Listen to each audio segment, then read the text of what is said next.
Si des personnes vous posent des questions sur les enfants, par exemple, mon enfant me dit: «Est-ce qu'on va tous mourir? Quand est-ce que je retourne à l'école? Est-ce que toi tu vas mourir, papa, maman, si les parents vont travailler?» par exemple. «C'est quoi le virus?» et cetera.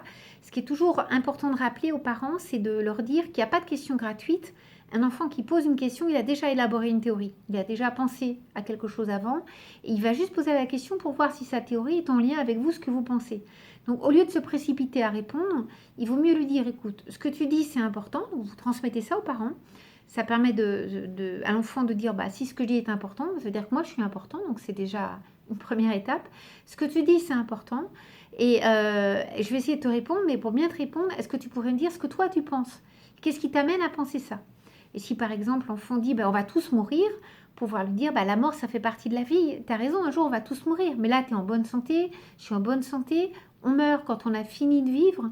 Ça, c'est une expression d'enfant que je trouve assez juste, alors qui peut ne pas plaire à tout le monde, mais c'est une expression. Il ne s'agit pas de leur dire non, on ne va pas mourir. On meurt tous un jour.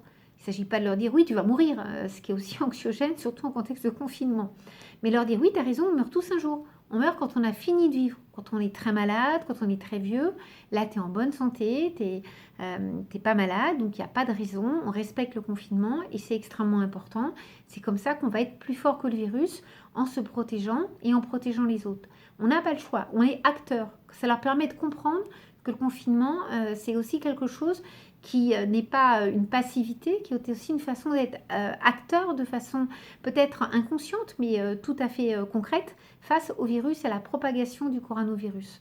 Donc on répond à leurs questions, mais d'abord on essaye de comprendre, de s'ajuster. On ne part pas avec notre savoir d'adulte et en leur imposant, voilà, c'est comme ci, c'est comme ça.